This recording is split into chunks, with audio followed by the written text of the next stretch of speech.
Accordo tra i partiti che sostengono Schifani sui provvedimenti di fine anno. La chiesa delle Forche sulla Rupe Atenea valorizzata dall'ente parco. A Gela il congresso della Divina Misericordia con il cardinale Bagnasco. Il film Eterno Visionario di Michele Placido è stato presentato ad Agrigento in sala con Placido, Bentivoglio e Federica Luna Vincenti anche il produttore esecutivo Angelisa Castronovo.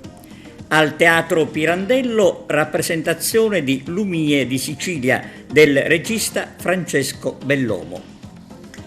Calcio, la partita di Forza Italia dell'Acragas si gioca ad Enna.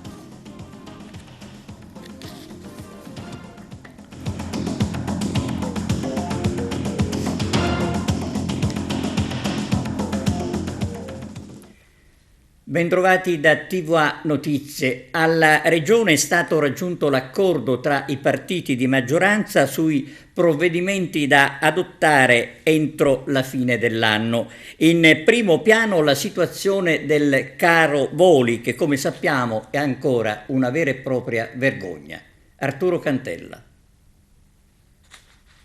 Un vertice di maggioranza si è tenuto alla Regione a Palazzo d'Orleans circa un possibile accordo sui provvedimenti da varare entro fine anno.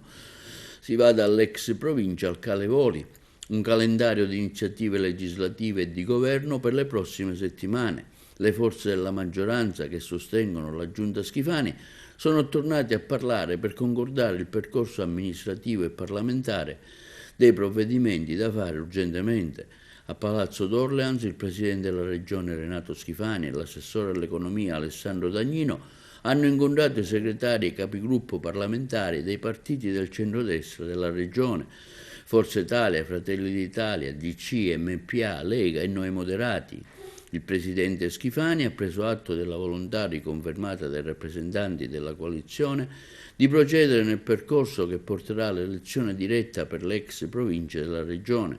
Entro mercoledì le commissioni legislative dell'ARS, Bilancio e Affari Istituzionali, prima dell'avvio formale della sessione di bilancio, approveranno il disegno di legge che verrà poi calendarizzato in aula.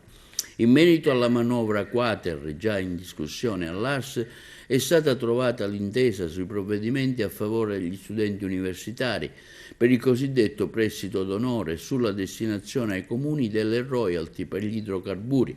Un accordo è stato raggiunto anche per il reddito di povertà, annunciato nei giorni scorsi dallo stesso Presidente Schifani. L'emendamento a favore delle famiglie povere siciliane verrà presentato direttamente in aula e sarà una tantum con criteri molto stringenti per l'individuazione dei beneficiari. Condivisione anche sul rimpinguamento dei capitoli di bilancio a favore dei comuni e delle ex province e per i lavoratori ASACOM, ovvero l'assistenza all'autonomia e alla comunicazione degli alunni con disabilità. Ultimo argomento trattato, il caro voli. Per effettuare l'effetto dell'aumento dei prezzi nel periodo natalizio dal 15 dicembre al 15 gennaio, la Regione innalzerà la percentuale di rimborso del costo dei biglietti in favore dei residenti in Sicilia. La chiesa delle Forche sulla Rupe Atenea ad Agrigento messa in sicurezza dall'ente parco in attesa di un progetto ambizioso. Arturo Cantella.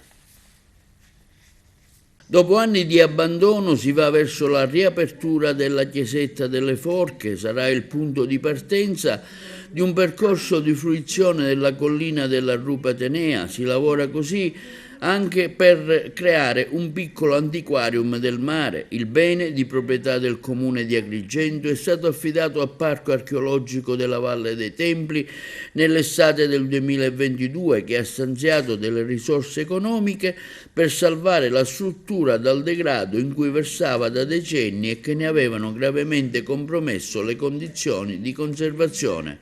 I lavori saranno ultimati entro fine anno. Sì, la Chiesa delle Forche è un ulteriore impegno da parte del parco, avendo avuto in concessione, perché così avevo richiesto al sindaco di avere in concessione questo piccolo gioiello di chiesetta rurale che si trova nella sommità della Rupe Atenea.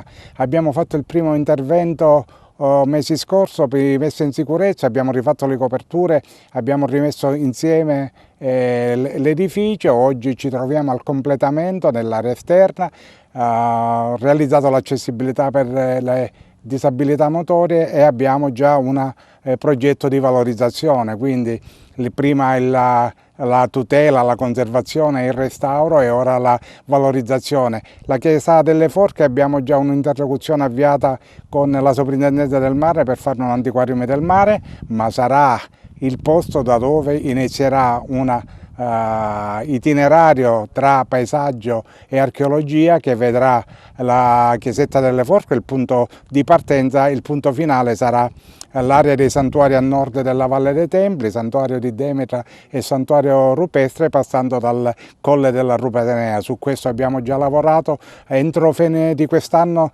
completeremo i lavori, completeremo anche la parte antistante, realizzeremo una parte di giardino per cercare anche di mitigare l'impatto di alcune bruttezze che sono nelle vicinanze, ma un progetto di valorizzazione e di recupero importante che avrà un'ulteriore importanza nella valorizzazione del parco, perché sarà una nuova area della sommità dell'area archeologica da scoprire e vedere.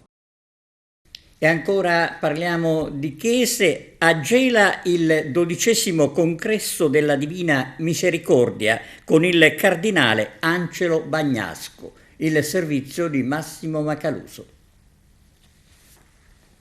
Si è tenuto domenica 3 novembre presso il Pala di Vattino a Gela, in provincia di Caltanissetta, il 12° congresso interregionale della Divina Misericordia. Il tema dell'evento è stato Viandanti in preghiera per mete di speranza verso la pienezza della misericordia. L'evento è stato organizzato da Don Pasqualino di Dio, missionario della misericordia e iniziatore della Fraternità Apostolica della Divina Misericordia.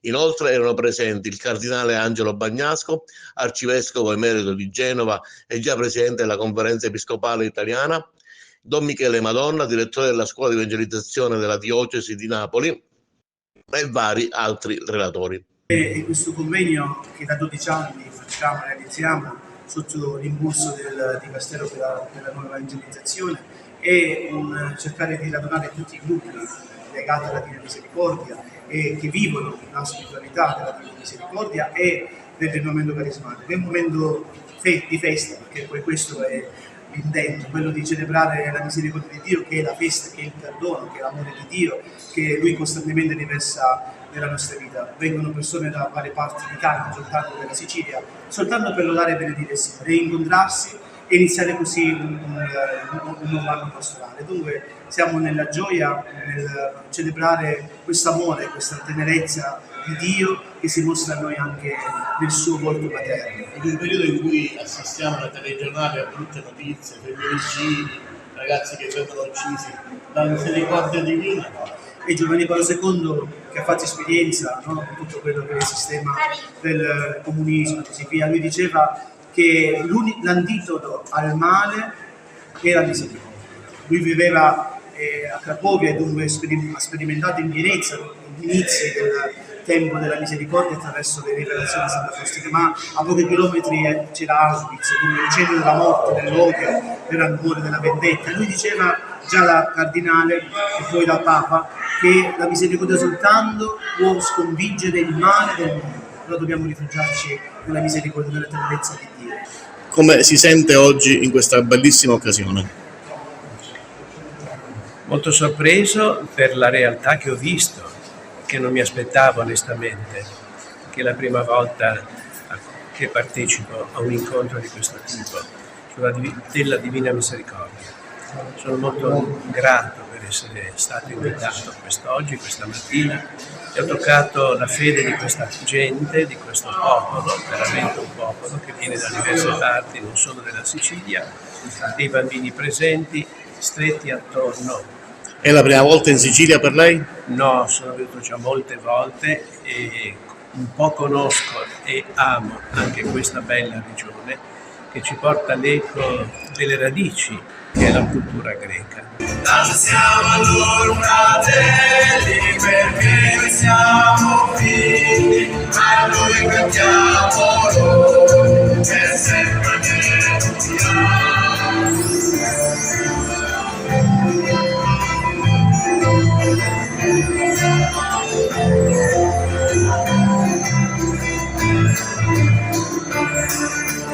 danzano con gioia le figlie di Israele, le nozze sono pronte per il Dio del Re. Alleluia, alleluia, per il Dio del Re.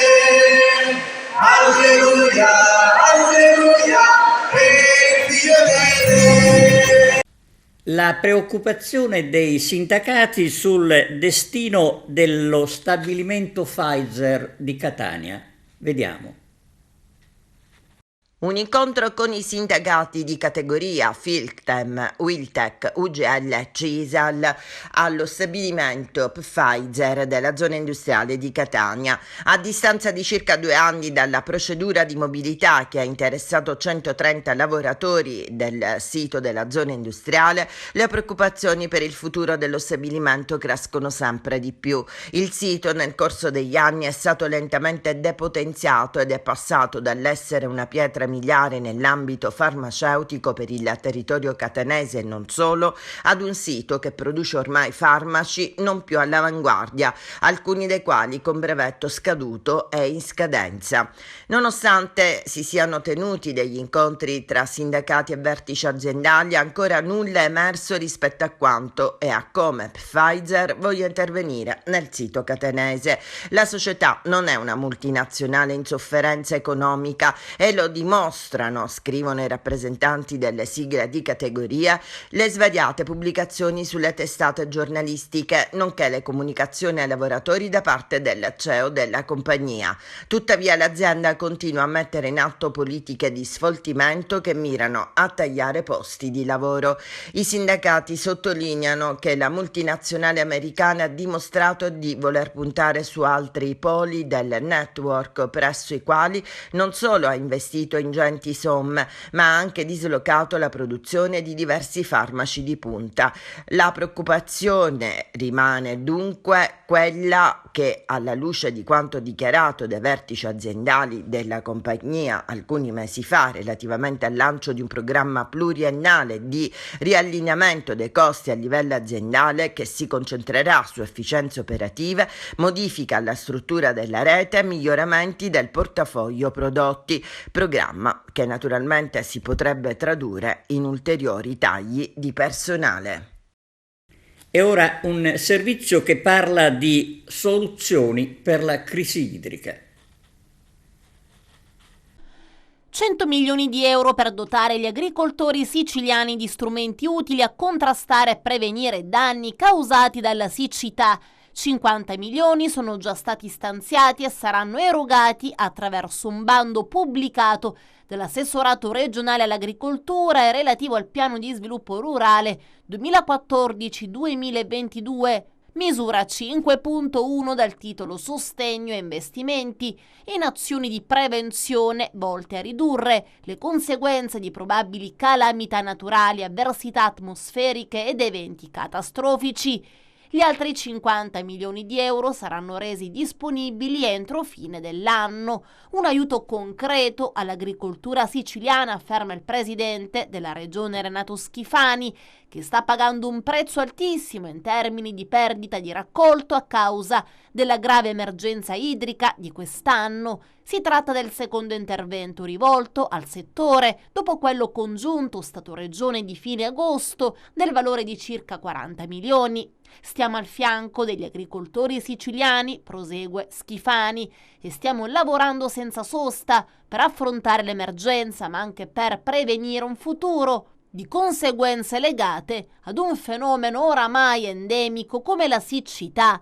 I finanziamenti consentiranno la realizzazione e il miglioramento dei sistemi di razionalizzazione delle acque per le finalità agricole e zootecniche, compresa la lotta agli incendi, la realizzazione di bacini di infiltrazione per la ricarica delle falde e lo stoccaggio sotterraneo delle acque, il recupero e il trattamento delle acque reflue e l'introduzione di sistemi di misurazione, controllo, telecontrollo e automazione e ancora la realizzazione di impianti di desalinizzazione e di sistemi di gestione intelligente della risorsa idrica attraverso sensori a distanza o prossimità. Il governo Schifani, aggiunge l'assessore all'agricoltura Barbagallo, mette a disposizione degli imprenditori agricoli siciliani strumenti essenziali per la realizzazione di interventi di prevenzione, serbatoi di accumulo, invasi aziendali, ricarica controllata delle falde e non farsi trovare impreparati davanti agli eventi siccitosi che ciclicamente si abbattono sulla nostra isola.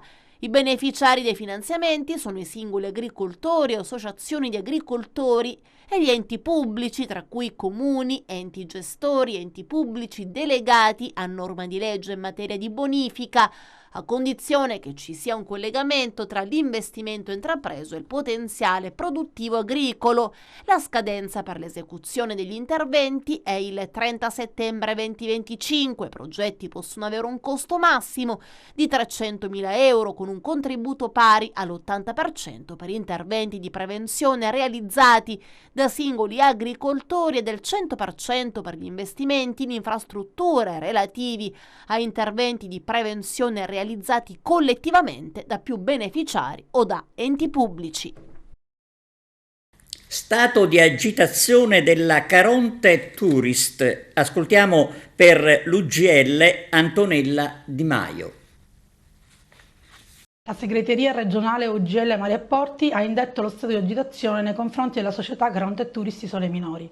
L'azienda, il 31/10/2024, ha comunicato alle organizzazioni sindacali che ridurrà lo stipendio per novembre 2024 del 50%, oltre che procederà allo sbarco del personale in turno particolare. Le esigenze aziendali sono comprese da queste organizzazioni sindacali, visto quindi i ritardi perpetrati dall'assessorato nel pagamento di quanto dovuto, ma non possono oggi costituire una merce di scambio con i lavoratori.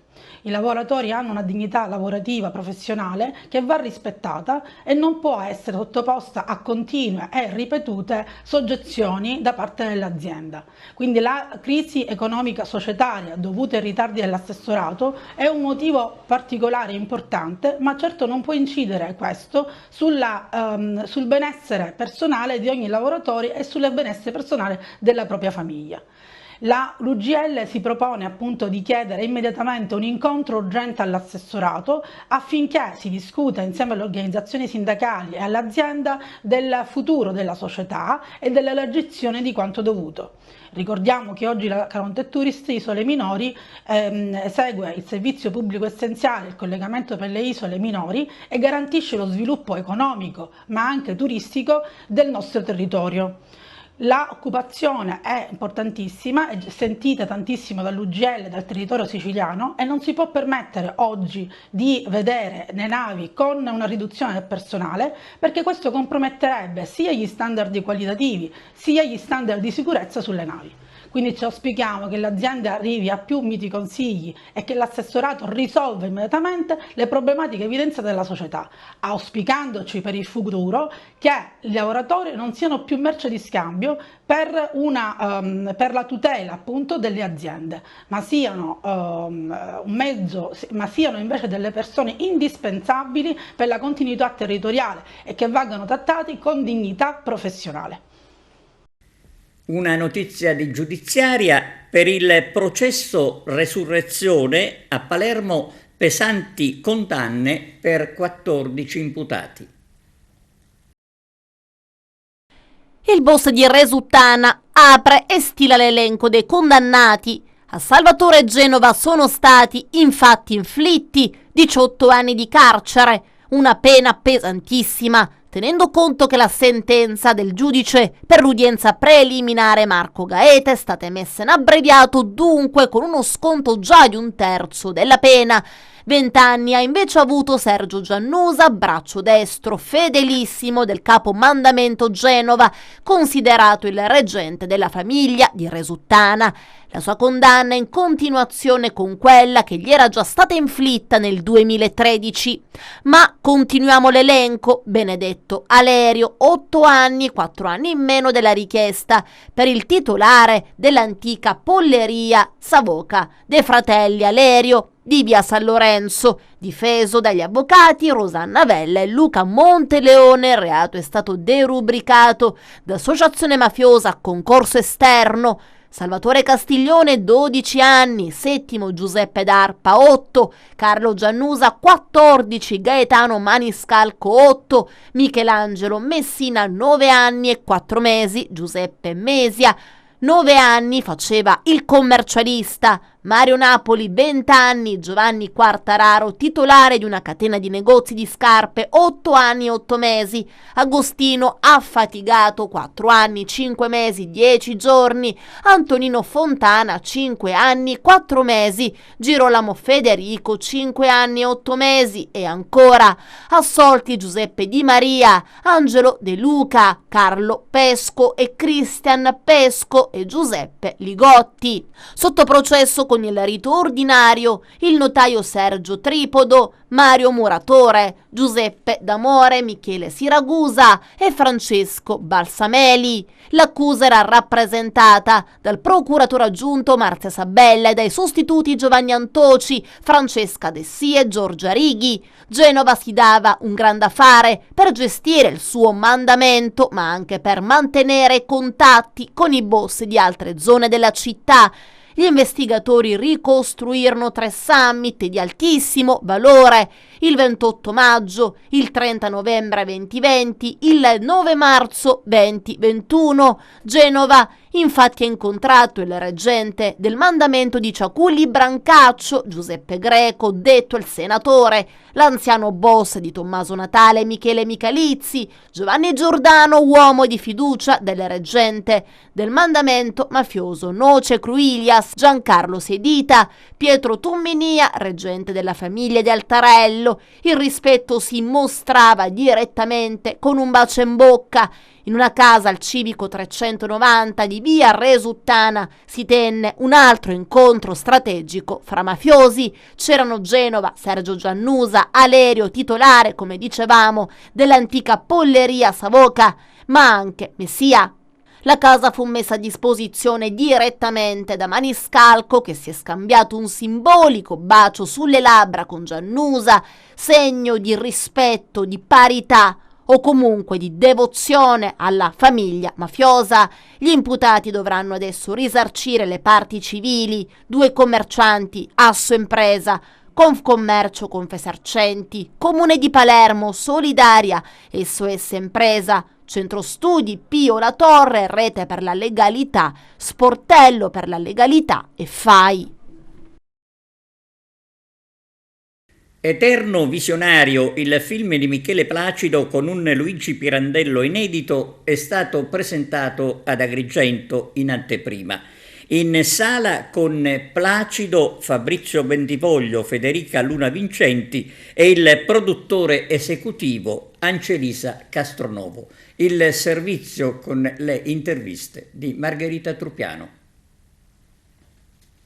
La vita segreta di Luigi Pirandello, tra inquietudine e genio, è il tema centrale del film Eterno visionario, presentato in anteprima ieri ad Agrigento dopo il suo esordio avvenuto al Festival del Cinema di Roma.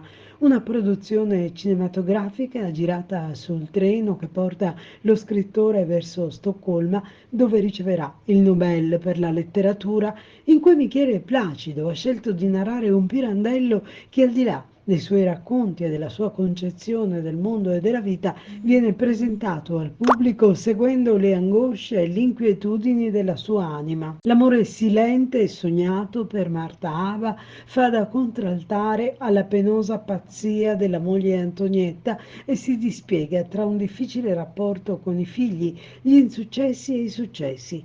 Placido decide di ripercorrere la Sicilia degli Solfatai con il suo carico di arretratezza e povertà. povertà, e i teatri in cui il drammaturgo lancia senza successo i primi messaggi dirompenti e trasgressivi, sgraditi al pubblico impreparato a questa rottura di cliché.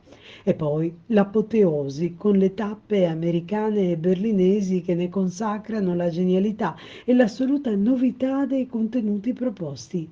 Una vita, quella che emerge, tratteggiata con sapiente recitazione da Fabrizio Bentivoglio, in cui i giorni che passano per Pirandello diventano dolorosa fonte di ispirazione per scrivere e creare un teatro, in cui si erge Marta Abba, abilmente impersonata da Federica Luna Vincenti come indiscussa musa ispiratrice e inimitabile interprete del suo pensiero e dei suoi sentimenti, al punto da diventare un tarlo per Pirandello, l'amore impossibile suggellato in uno specchio crudele che ritrae le due immagini, lui vecchio e lei giovanissima e bella.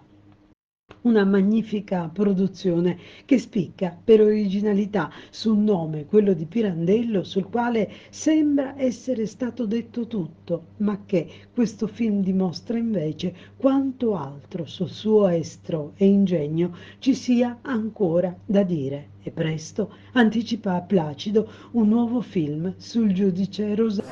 La mia maturità, cioè nel senso, Pirandello dice nel discorso a Nobel, la vita la si vive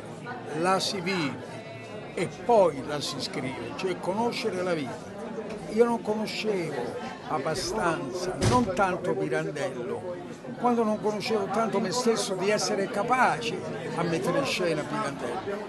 E il passo, nonostante l'età, ma d'altra parte ci sono registi più anziani di me, Clint Eastwood e cose che continuano a bell'occhio. Ho avuto la grazia di Dio di fare questo film, sto a posto. Anche se l'anno prossimo c'è un nuovo progetto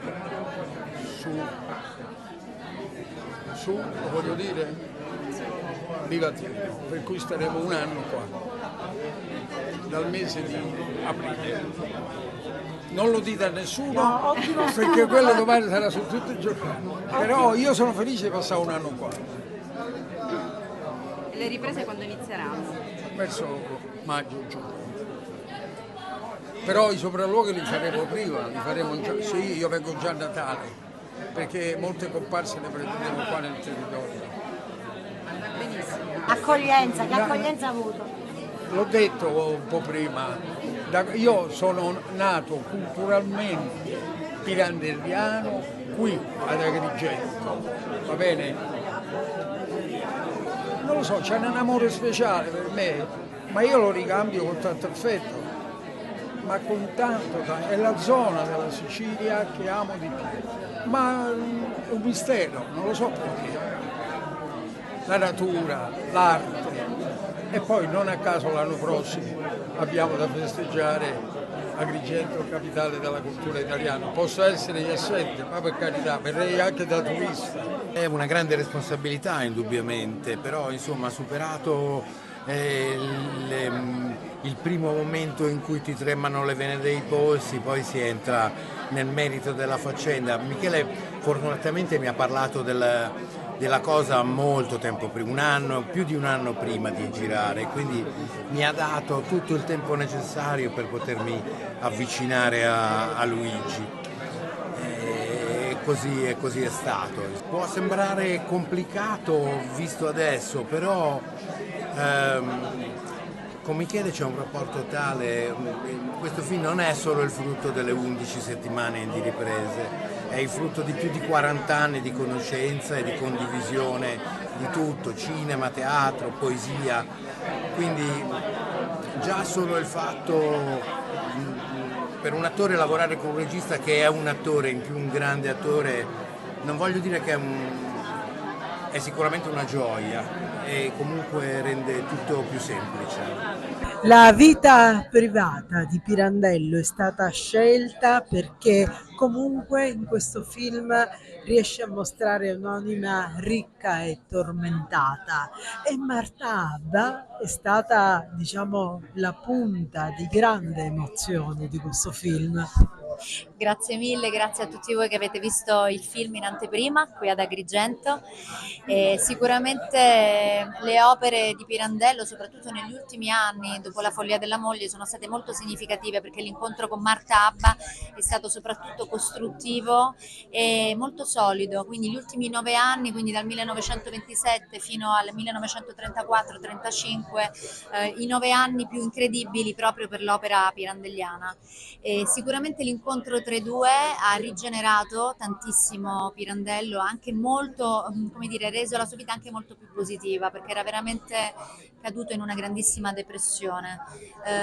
Mi fa piacere che finalmente riusciamo ad avere un focus su Luigi Pirandello, perché io diciamo da amante di Luigi Pirandello, ma come penso tutti, a 18 anni ho portato come tesina proprio la sua vita e mi ero tanto appassionata. Credo che i ragazzi con questo film scopriranno un inedito Pirandello. Scendere nei panni di Marta Abba, com'è stato? È stato veramente una grandissima emozione e soprattutto un grande orgoglio.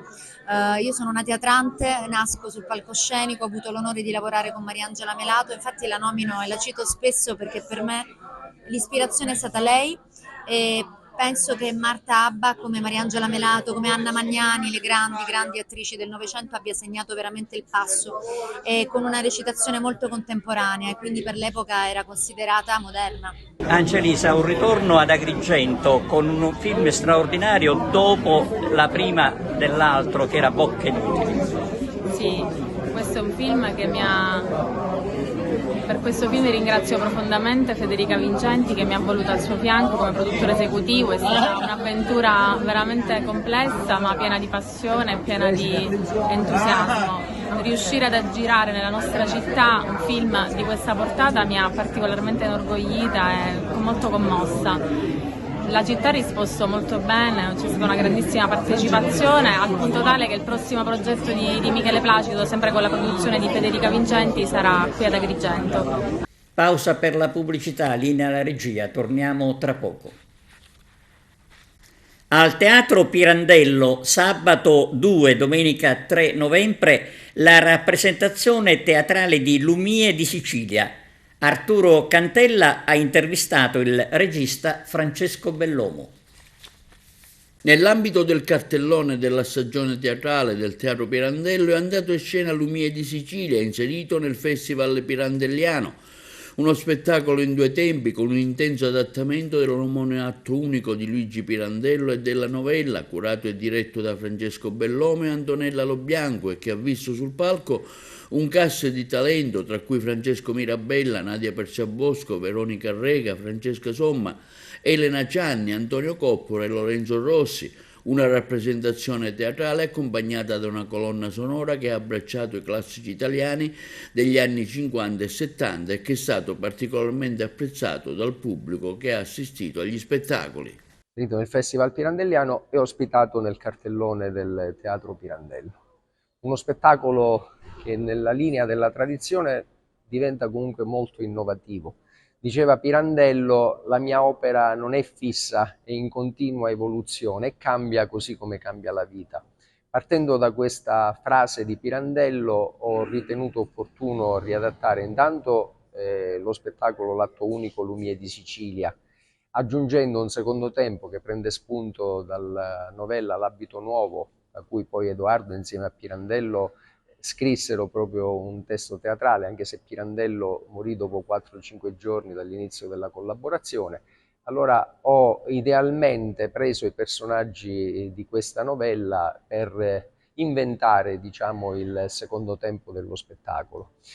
Ho ambientato la prima parte nel 1950, quindi trovandoci poi 18 anni dopo, con Sina e Micuccio che si sono sposati, hanno avuto una figlia, poi Sina è ritornata non riuscendo a resistere al fascino del palcoscenico alle sue tournée, muore Sina e lascia Micuccio erede universale di tutte le sue proprietà. Micuccio non le vuole accettare perché è frutto, a suo dire, di una condotta di vita moralmente criticabile, ma poi in seguito di tutta una serie di episodi, non ultimo un'apparizione in sogno di Sina, e qui mi rifaccio alla grande tradizione dei film di Sergio Leone, dove la teoria del sogno, che poi è di Freud, veniva messa in atto, quindi con ricordi del passato misti a una situazione di futuro visionario.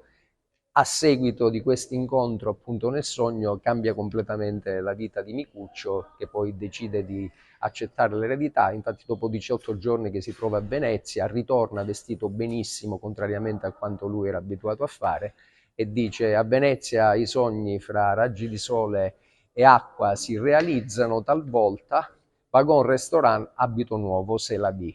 In tutto questo ho utilizzato una colonna sonora molto particolare, con brani che vanno all'inizio da Mambo Italiano, passando a Non ti scordar di Un bacio a mezzanotte, a Bambola di Buscaglione, finendo con Insieme a te non ci sto più, e nel secondo tempo utilizzando Battisti, Dick Dick, Luigi Tenco e persino Nicola Di Bari.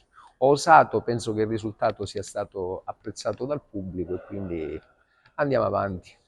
Posso fare un bilancio di questo Festival Pirandelliano che ha toccato Agrigento, Ragalmuto, Licata e Santa Margherita del Belice? Ritengo che sia stata un'iniziativa molto valida, al di là della qualità dei prodotti, perché abbiamo avuto da Gianfranco Iannuzzo a Michele Placido, a Pippo Pattavina, e adesso chiuderemo, questo è stato il penultimo spettacolo, Lumie di Sicilia, chiuderemo col Berretto a Sonagli con Enrico Guarneri, che si svolgerà a Canicattì e a Sambuca di Sicilia. Ritengo che sia stato importante prevalentemente perché ha rivitalizzato questi teatri che sono stati inseriti nel contesto dei teatri monumenti nazionali, ma al tempo stesso ha ricreato una vivacità sociale e culturale che consente a questi teatri appunto di vivere nella maniera che è più consona appunto ai luoghi deputati all'arte. Brevemente, ieri sera abbiamo visto Placido, tuo grande amico, che proprio tributava in Agrigento la sua crescita teatrale fino a che, diciamo, è arrivato a realizzare questo film proprio sulla vita di Pirandello.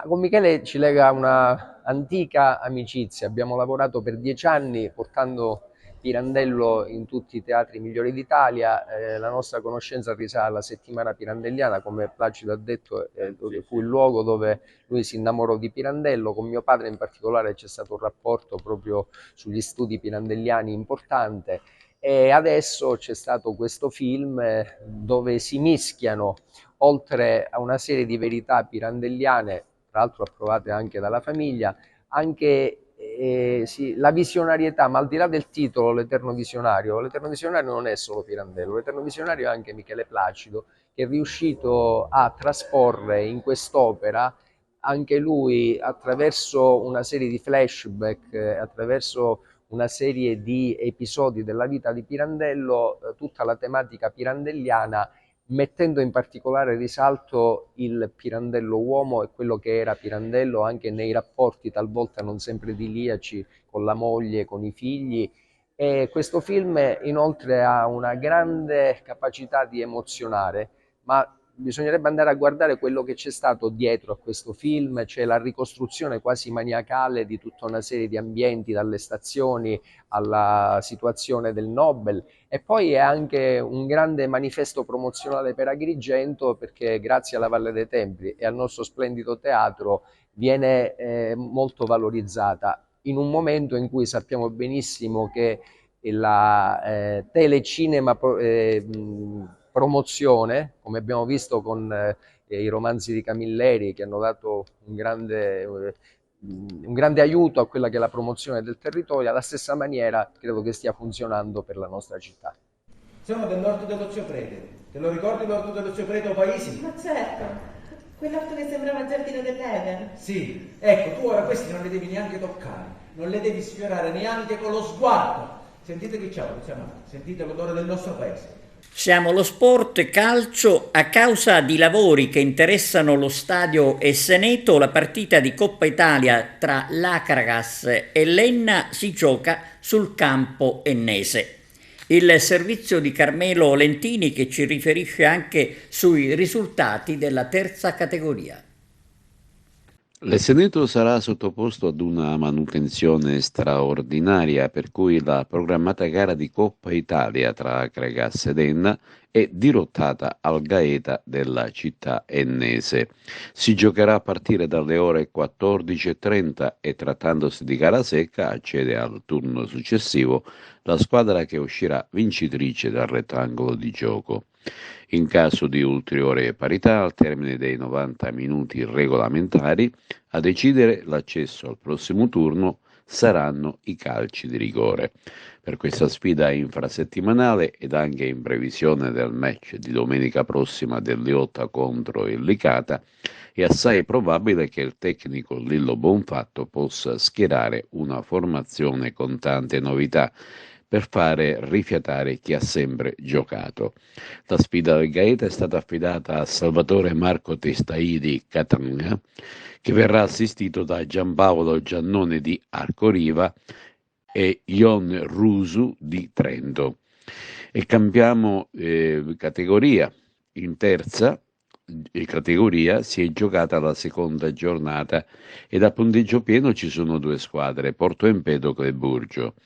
La prima del tecnico Sottile ha superato il Mux per 2-1 grazie alla doppietta del solito Ernesto Lopresti, mentre la seconda surclassa di reti il malcapitato Sporting Agregas per 6-1.